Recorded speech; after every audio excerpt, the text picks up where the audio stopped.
Okay, good afternoon. My name is Bill Hurley. I got back at the microphone. And I'm a business fellow here in the School of Business.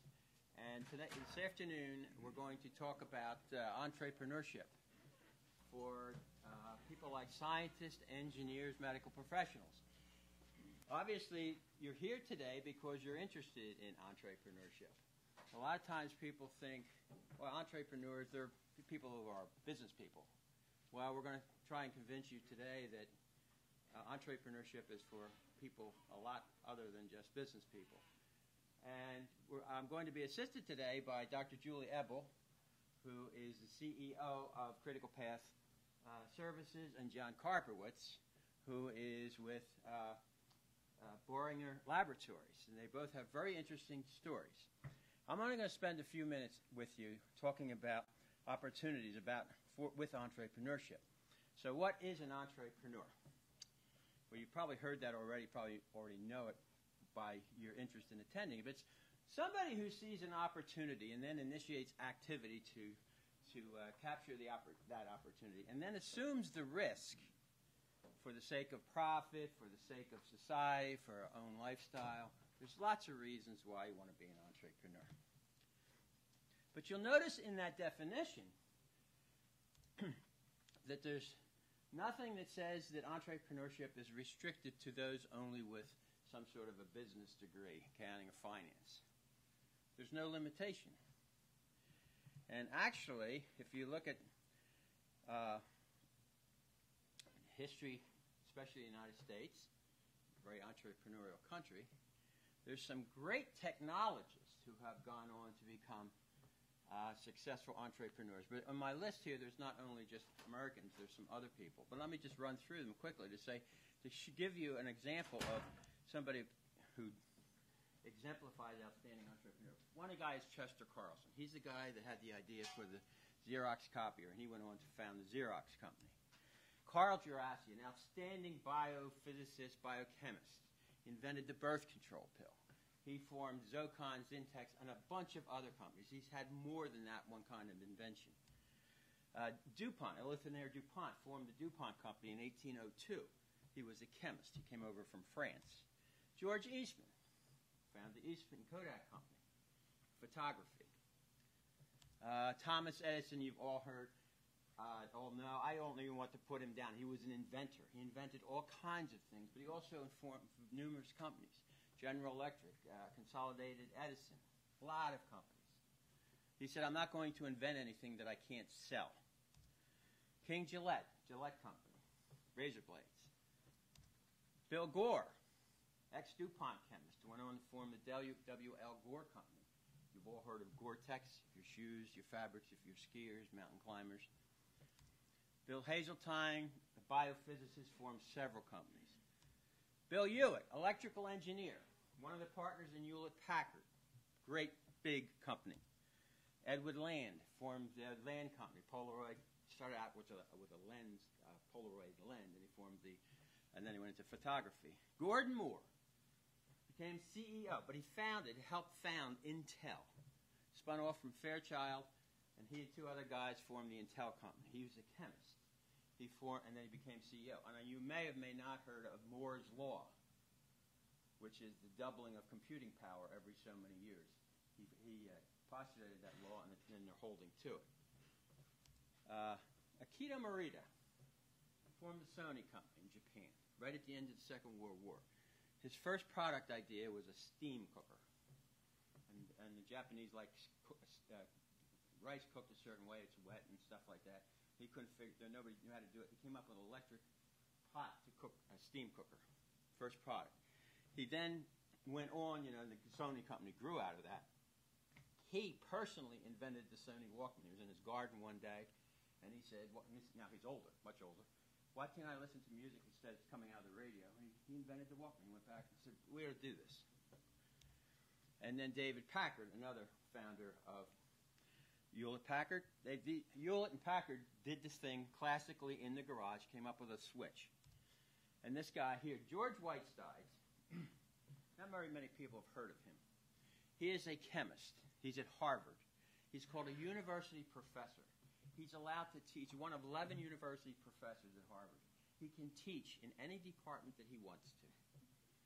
He has what we call, it's not called it at Harvard, but it's basically an incubator for developing new businesses. And in that laboratory, it's open to anybody from the whole school. So there's all kinds of projects going on all the time. They're not chemists. He has people coming in from all over the university, the Harvard School of Business, the law school. They work under Whitesides, and he has launched probably 25 businesses or more, and many of them very successful. So here's a university professor, world-class chemist, academician, and an outstanding entrepreneur. He's won a gazillion awards. So it can be done. So why would you be interested in entrepreneurship? Well, first of all, it's a career option.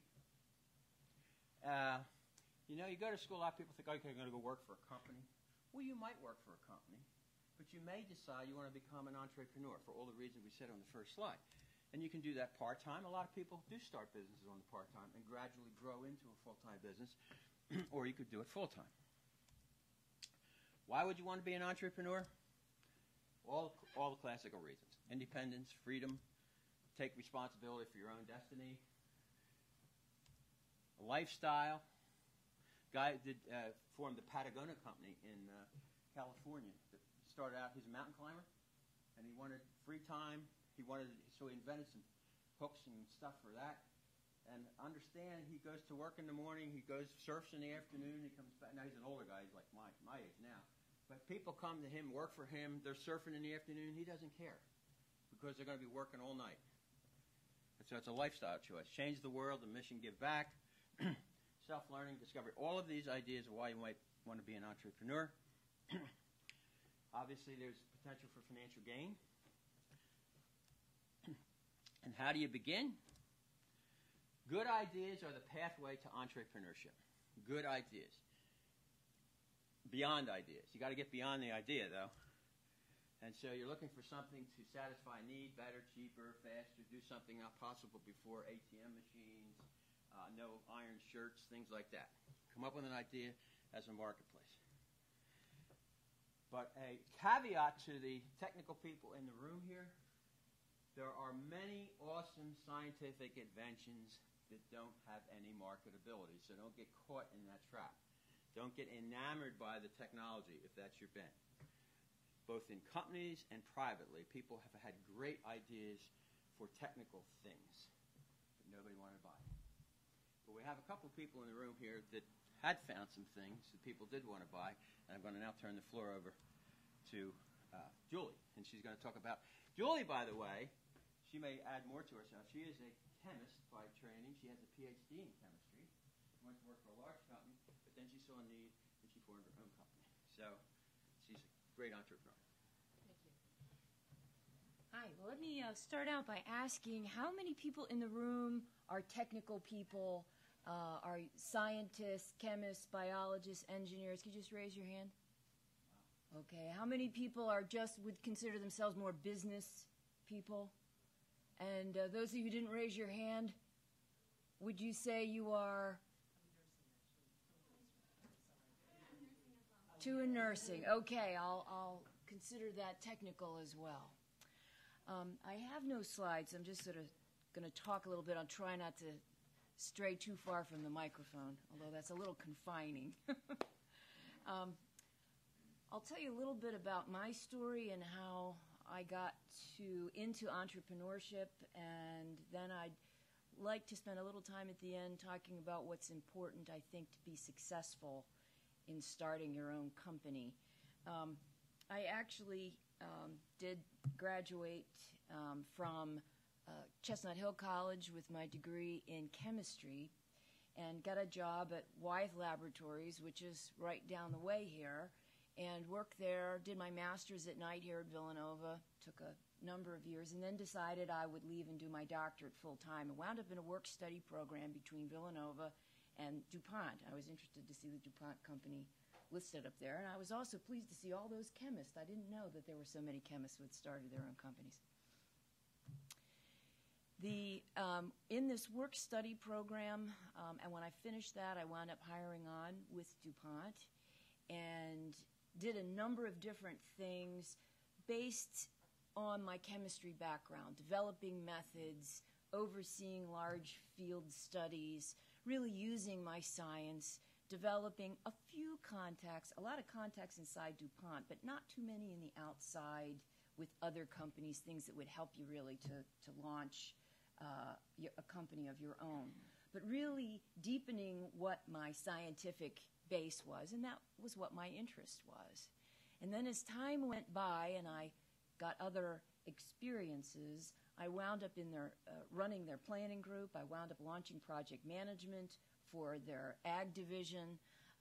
And eventually I wound up having a group of people who did all of the planning for their regulatory studies and oversaw a number of contracts out with other small businesses and larger businesses who did contract service work. So we placed about $20 million each year of contracts at various laboratories and with various organizations. So I saw a lot of companies, small ones, mid-sized ones, even very large ones. There are some out there that are $100 million organizations who do service work to various companies, pharmaceutical companies, agricultural companies, what have you. So I just started to think, this idea started to roll around in my brain. I said, I think I can do this. I think I can start my own company. And it took me years. It wasn't, you think about it today and you launch the company tomorrow, because the one big thing that I think all entrepreneurs need to have is courage, the ability to risk where they're currently at, put everything that they currently own and exist and are, their reputation, their financial stake on the line. So it took me a while to get my plans organized and to wind my way and my courage up to that point. In '99, DuPont Crop Protection, where I worked, was having a downsizing. And since I ran the planning organization, of course, I knew a lot about what was occurring in that downsizing. So I made a pitch to my boss. I said, hey, give me the package, would be my nice financial stake. I'll go start a new company, and I'll do technical writing, and then you can hire back us, and we'll do a lot of your technical writing so I can be your head count. I had it all worked out. It sounded like a great idea to me, and he said, what are you, nuts? No, this is too crazy, too crazy. You just stay doing what you're doing, and don't worry about that. Well, as I think probably has happened with most entrepreneurs, the idea just wouldn't let go of me. It wasn't that I couldn't let go of the idea was in my brain. It kept rattling around, it kept coming back to me again and again and again. As I late 2000, approaching 2001, I knew that the company, my particular division, was going to be facing another downsizing. I wound up sitting on a plane with a fellow who had left J&J and started his own business, and we started exchanging email. I went into my boss. I said, a new boss this time. I said, I have this idea. I want to start this scientific company. I'm going to gather some scientists. We can oversee your studies. I know you need it. I'll leave on the package. I'll be one of your head count. Same pitch I had done before. And again, the boss said, oh, no, that's way too crazy. You keep doing what you're doing. Don't worry about that. Just get that silly notion out of your head.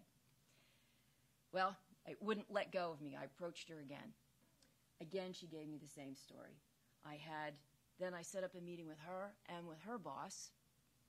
And that morning, I was unable to sleep, so I got up and I'm on my computer, and I get an email from this fellow who had launched a company after leaving J&J. And he said to me, they are never going to give you permission. If it's what you want, you need to leave, and they will follow. And I thought, great words for him. I'm the one with the great job needing to leave, and he doesn't even know these people, right?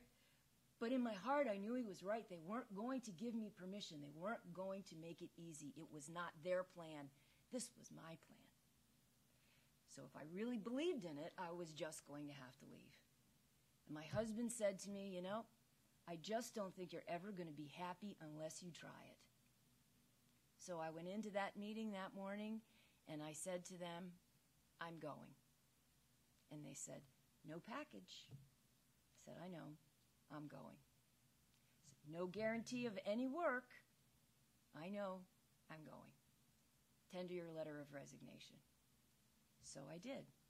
And then I chewed my fingernails, and I developed plans, and I started sending out proposals, and I got my first job back with them for myself alone for 1 month, and I worked like a dog for that month, racking up as many hours as my contract would allow me, amassing some money to get started so that I could hire some people.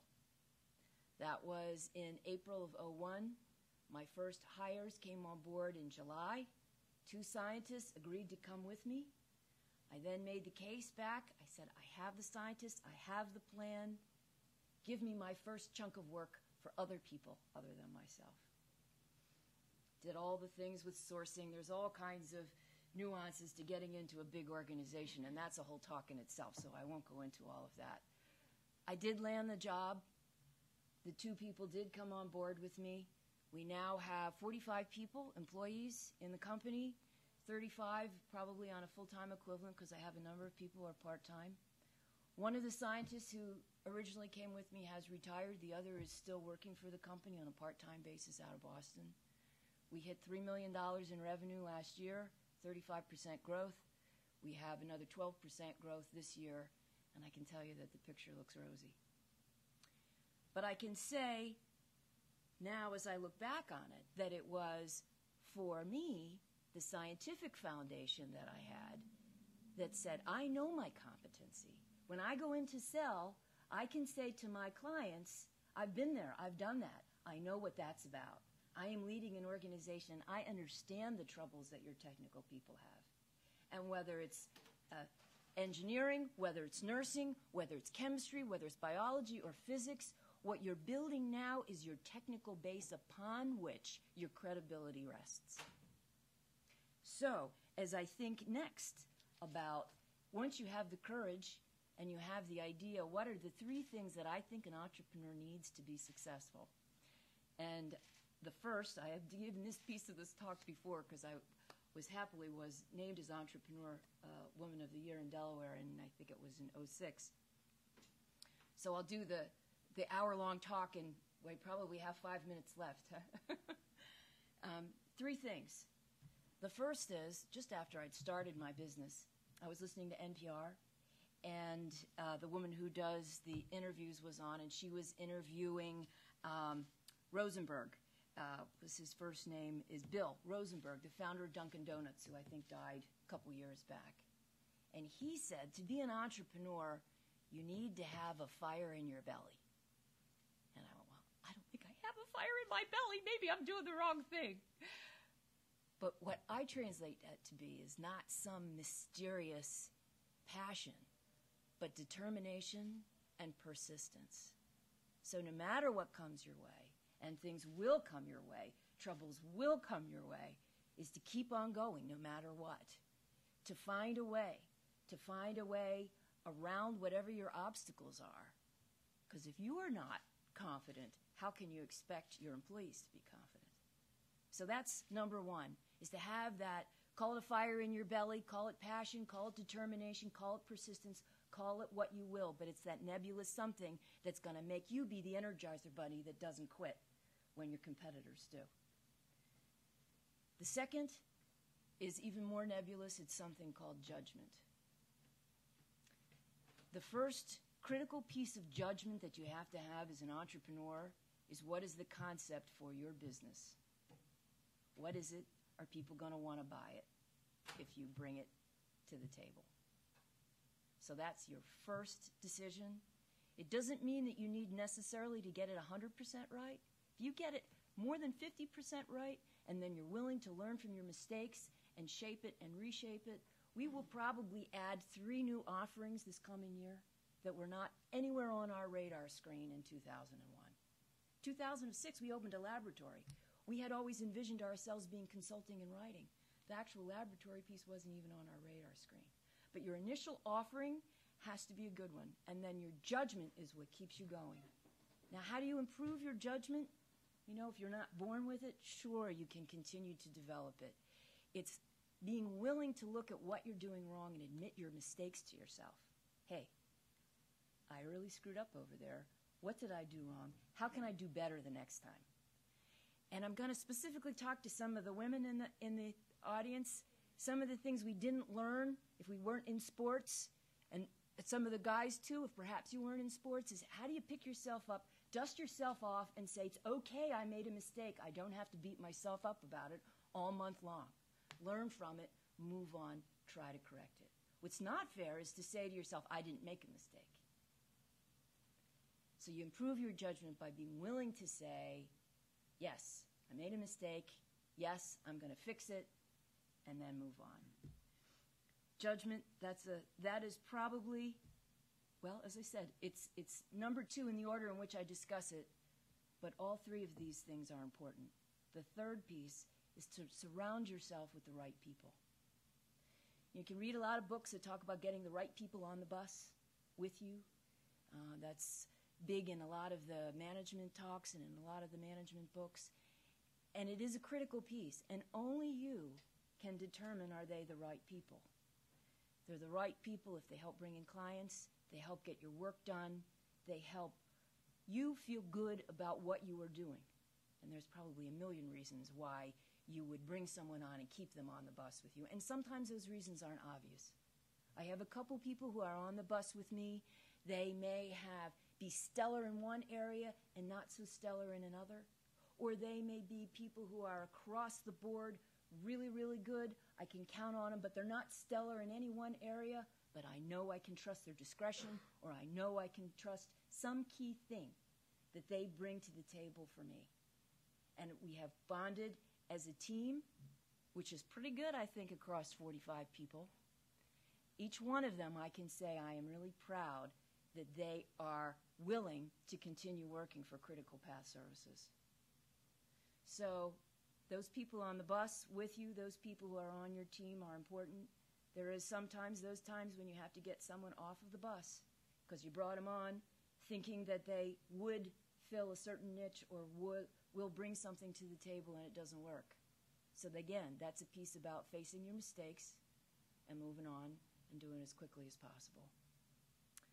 So if I can leave you with a few thoughts, it is that when it comes to science, engineering, the medical profession, and entrepreneurship, there are many, many opportunities. If you look at what happened last week even, was it Merck? 7,000 jobs downsized. I can tell you over the last 3 months I have heard of downsizing occurring at a large number of large companies. Not only Merck, Centocor, which is a J&J division, Endo Pharmaceuticals, a mid-sized pharmaceutical division, AstraZeneca, extremely large pharmaceutical division. Shire has just announced a reorganization, which, as we know, may very well be the precursor for another downsizing. Large companies are great. I am very glad I had my experience at Wyeth and I had my experience at DuPont. It's a wonderful place to start, but smaller companies can also give you a lot of excitement. And I think as we go forward into the future in our economy today, it's the smaller companies that give you the ability to be versatile, the ability to go out, be more in control of your own destiny, the ability to say, hey, I'm not confined by this, where this large company wants to place me. I have the ability to chase after clients myself, and you have a little bit more, as I said, ability to shape the future for yourself. So entrepreneurship, whether you are your own entrepreneur, starting your own company, or you're working with a smaller company, I cannot tell you how exciting a ride it has been, and I look forward myself to many more years of such excitement.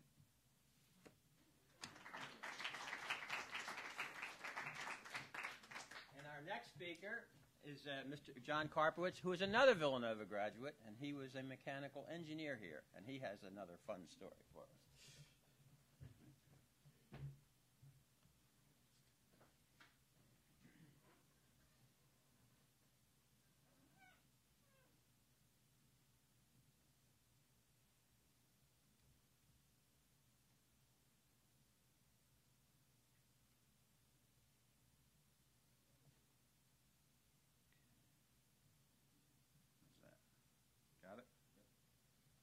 Thank you, Bill. I'd like to thank the entire audience for this opportunity to come and talk to you today. My name is John Karpowitz. I'm a mechanical engineer from Villanova, and I want to talk about risk takers, and how to manage risk.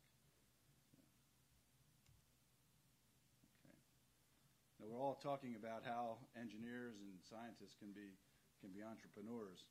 I just want to tell you a little bit about my story. I came to Villanova as a liberal arts major, and after a semester decided to switch to physics, which was a most unusual decision. I don't think there's too many folks who made that call to go in that direction.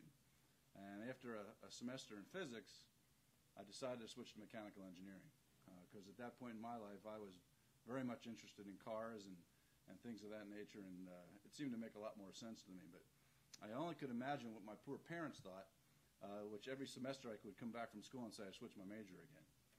And little did they know, I was just following my heart and trying to figure out what it is I wanted to do with my life. And I realized at that point in time I liked fixing things, and I really thought that I was destined for a career in automotive. Because, as I said, I used to race cars, I used to fix cars, and Detroit was where I thought I wanted to go. So in my senior year, I had an offer from Chrysler in 1978 to go to Detroit and work in the engineering group out there. But something else happened along the way, and then I began to work for a small company. And I was working for a small company part-time while I was attending school, and little did I realize I had a golden opportunity right in front of me that I had no idea of. So instead of fixing cars, I fix things like this today. We're currently working on products that will address some very severe issues with respect to wounds and wound care. So needless to say, my dad, when I decided not to go to Detroit, was a little bit upset with me, because I told him I was going to go work for some guy who had a business in Wynwood, and I would be working in his garage. And he said, I think Detroit might be a better idea for you. But I said, no, I think I want to do this, because I think this is maybe more of a vocation for me as opposed to an avocation. And in the course of my time at Barrons Laboratories, we have started 4 businesses. And I've been intimately involved in not only the products that have gone behind those businesses, but the business aspects of what it takes to get a product off the ground, not the least of which is sales and marketing and the like. So with respect to invention and risk and your success, I think you have to ask yourself, are you a risk taker? Right? So I want to talk a little bit today about what is a risk taker, or who is a risk taker, and then also when we're done, we'll talk about how we can manage our risk. Because as in Bill and in Julie's presentation, risk was a very operative word that is key to being an entrepreneur. Okay. Here's the business owner, Milton Hershey. I think everybody knows what that is. He developed the Hershey bar. But at age 20, he started a candy business in Philadelphia. And that business failed after only 6 years. When he was 30, not that he was giving up, he started another candy business in New York City. I guess everyone knows the story. That business also failed. Okay. He comes down to Lancaster, starts a caramel business, and starts to have a little bit of success. 10 years later, sells that company for $1 million, and then devotes his time and attention and passion to making chocolate. When he finally finds the right formula for milk and sugar and cocoa, he comes up with the Hershey bar, right? And obviously the rest is history. And I study patent and trademarks and the like, and it's the Hershey bar trademark was filed in 1906, so that's just over 100 years now, and it hasn't changed. And to me, it's a beautiful trademark, because if you look at it and then you open up the candy bar, it's exactly the same thing. The Hershey bar and the trademark are identical. So. Here's another guy. Ben Rich was an engineer at Lockheed. Ben Rich didn't own his company like Milton Hershey did. Milton Hershey was an owner-operator who bought businesses that failed, or started businesses that failed and finally succeeded. Ben Rich was an engineer at Lockheed who worked on the U-2 spy plane and the SR-71 Blackbird, both very successful aeronautical engineering accomplishments. Okay. But Ben had a curious characteristic, and he tended to lunch with the physicists and the mathematicians. And one day, one of those guys came up to him and says, if you make the angle such and such, radar can't see it. So that was called the hopeless diamond computer model, where the mathematicians and scientists at Lockheed said, if you make the angles a certain way, you won't be able to see the plane. And he said, well, what does that mean? Will it be smaller than a Piper Cub, or will it be smaller than a basketball, or smaller than an eagle? And they said, no, Ben, it'll be smaller than an eagle's eyeball. So at that point was the launching of the stealth technology. And Ben took it to Kelly Johnson, who was at the time a very prominent engineer, scientist, and actually the president of Lockheed, or former president. And Ben said, gosh, Ben, nothing that ugly could be any good. So, and not only that, if you do this, you're risking your entire career at Lockheed if it fails. So Kelly Johnson, who was a pretty much of a risk taker, told Ben, don't do it. So Ben decided that he would take the risk. And he petitioned the executives at Lockheed to spend $10 million, at that time a lot of money, to invest in stealth technology. And again, the rest is history. Stealth technology has become the most successful program in aviation history. And if you look at what happened in the Gulf War, not a single plane was shot down. It had the highest service record, and it was a tremendous success for Ben, who went on to be the president of Lockheed. So now, if we could talk a little bit about a small company, that's our company, Barrons Laboratories.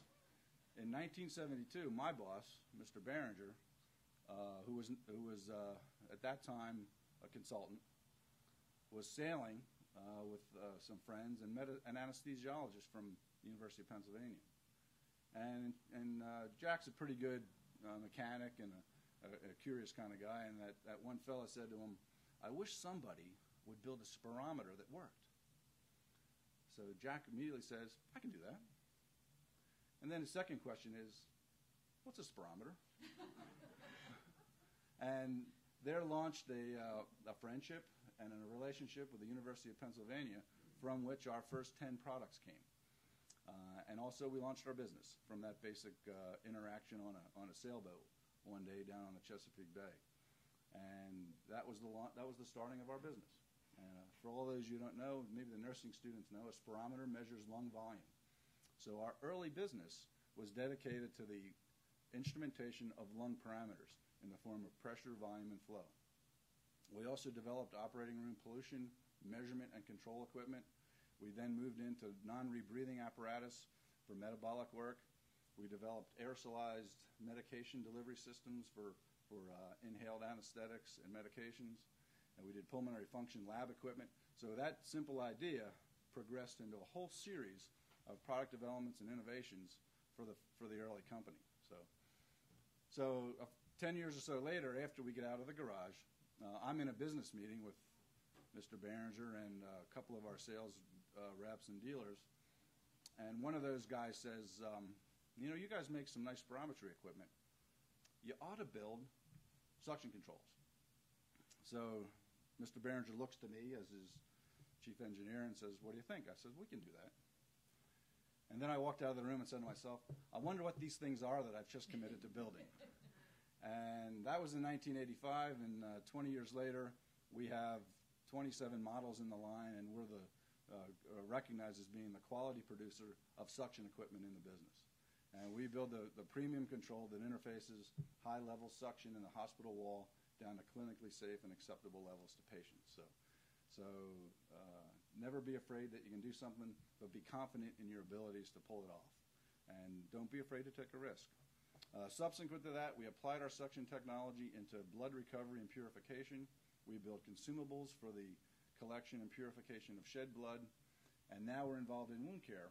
And the wound care product that we produce literally applies suction to a wound to induce tissue growth. So as I look back over 30 or 35 years of engineering work, we're now taking our skills in terms of applying suction in clinical environments, measuring things in a clinical environment for their effectiveness, and the creation of biomaterials for contacting delicate tissue, and have folded that into one comprehensive product for treating chronic wounds and acute wounds in a whole host of applications in the world. So it's been a very nice ride in that regard to just see all of these businesses develop as well as the technical stories that go behind them. So now a little bit about, we talked about risk, but you also then have to turn and talk about risk management. And we all have to manage risk in our day-to-day lives. Julie talked about judgment, and that's a big part of it. But one of the things I like to consider is I think we can learn from the bank robbers and the economists on how to manage risk. Okay? So if anybody could tell me, is Willie Sutton a bank robber or an economist? Any idea? I think you're right. Willie Sutton was a bank robber, and he's famous for the comment when they asked him, Willie, why do you rob banks? And his comment was, well, that's where the money is. So he was a pretty successful bank robber until he got caught. Okay, but I guess the answer to this question is obvious. Is Wilfredo Pareto an economist or a bank robber? Well, he's clearly an economist. But interestingly enough, before he was an economist, he was a civil engineer, and he ran the Rome Railway back in the 40s or 50s, I guess. And then he became an economist, and he is credited with what has become known as Pareto's Law. And anybody take a stab at what Pareto's Law is? Well, that simply states that 80% of the results come from 20% of the effort. So as you plan your lives and your professional and technical careers, recognize that, one, you want to take risks where the money is. You want to be sure that you're working on a big market. And you also want to direct your efforts. 80% of your results are going to come from 20% of your efforts. So don't sweat the small stuff. If it's not working, get on with it and get on to the next one.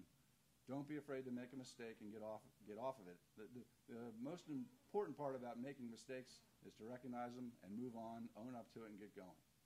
And realize that you will make a lot of mistakes.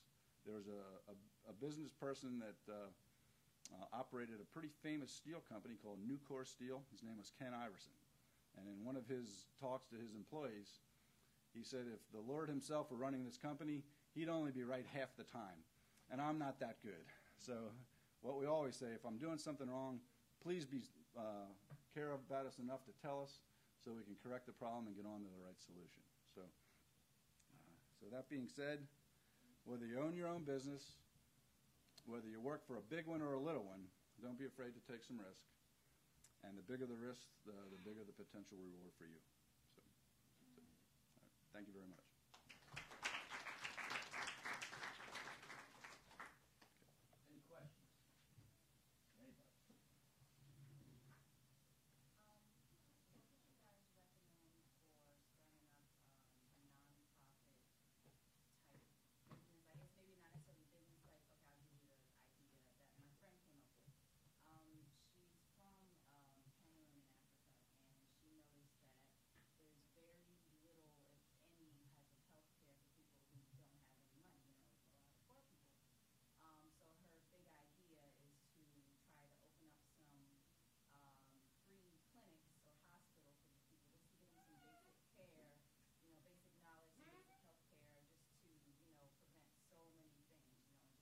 Any questions? Anybody?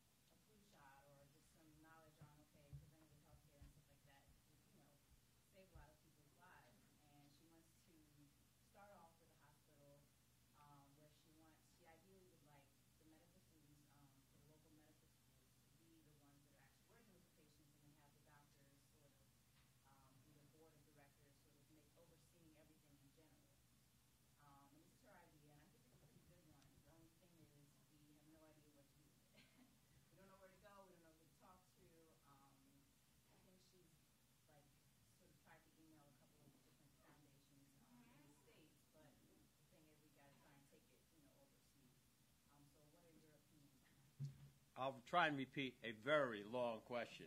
How do you start up a non-for-profit business, especially when it's not in the country here? Would you like to? Actually, specifically to that point, I happen to know a woman who worked for me at one point, and she has been involved in several volunteer programs in Uganda and I believe in Kenya, organizing things over here to take over there for several week periods. So partly what I would like to do is to see if we can connect after this and see if we can get your friend connected with my friend, because I'm sure that there's a lot of things in common, and I'm sure that she has thoughts about how you go about it, what the obstacles would be. Part of going forward, I think, with any kind of business is, yes, it's in having the risks, but it's being able to weigh back and forth what is the benefit and knowing those obstacles so that you can gather your strength to get around them. And there are a lot of obstacles to that one in particular. But I think the upside is that the motivation that you have for really helping people who need it is sort of an intangible that you don't really see in all that many businesses. So we can connect after this. I think the overseas piece is very complicated. Also, while we're talking about overseas, I am in the process of exploring that myself, setting up a company overseas, perhaps in India or China, given the philosophy that there's so much competition right now with work going, U.S. work going overseas, thinking, well, you know, if you can't beat them, can you join them? You know, how can we spin that to a positive for an American company? Is there a way to play with that? So I think thinking internationally is important. I think it would be tough for your first venture to do something overseas, but hey, none of it's easy, so.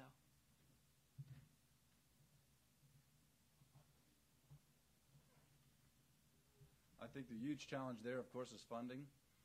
And one area I would advise on is try to find a niche and or a strength that you can leverage into other successes. If you could start something here where you can have a base of cash flow and you can leverage that into some opportunities overseas, that would be fine. But I think you're going to have huge funding issues to just go overseas and think you can start it up, unless foundations or governments can get involved. And I think you need some contacts at high levels for those sorts of things. Well, one comment about that one. Oftentimes, one of your leveraging points is that by bringing something to the people, you are inadvertently saving money for the government. So that is something that you could definitely leverage. You can go back to, let's say, these international countries and say, okay, I don't know which one specifically, and you can, and again, these contacts, I have no idea where you would go about meeting up with these contacts, but to say, okay, by forming these programs, we would inadvertently save you X amount of money, and maybe you would get governmental funding. Something to think about there. We have time for another question. If you have some advice for an engineer that really has the entrepreneurship drive, but doesn't have that initial idea yet, and it's kind of like, you know, places to go, people to talk to, maybe society, I have no idea, along the initial idea. The question is, where does an engineer who wants to be an entrepreneur go if he doesn't have an idea yet? Well, I'll give you a first answer. Are you a student here at Villanova? Yes. Well, we're just starting an entrepreneurship program for engineers. It's just kicking it off, and it's a minor. So you might look into that, because we'll go through all of that in the 2-year minor program. That's one answer. I think you do what Julie did. You go to work. Get a job. You got to pay the bills and put food on the table. But you can also cook stuff up in your kitchen, in your garage, in your basement, in your spare time. And it may be in your avocation, such as biking or mountain climbing or whatever it is you do in your spare time, or it might be in your scientific interests that you get from circulating among professional societies or the trade shows that you go to in the course of your business. But I also would say, don't mix your two businesses. You know, you make a commitment to work for a company, keep that commitment and work for them. But if you want to work on the weekends on building a widget in your garage or whatever, you know, go for it and have fun. Someday, you may have to take the plunge as Julie did. So, or you might find that you're in a company that lets you be an entrepreneur within the company, and you get all the reward, which is what I feel I've been fortunate enough to have. Is I have all the rewards of being an entrepreneur with a lot less risk. And I still enjoy what I like to do, which is be in the shop with my hands on parts and product, building it and testing it and seeing if it works, and taking it and giving it to the doctor and have him say, this helped my patient. And that's good too. Any more? Well, we'll be around later on for a meeting. Anybody who wants any further discussion. Thank you all for coming.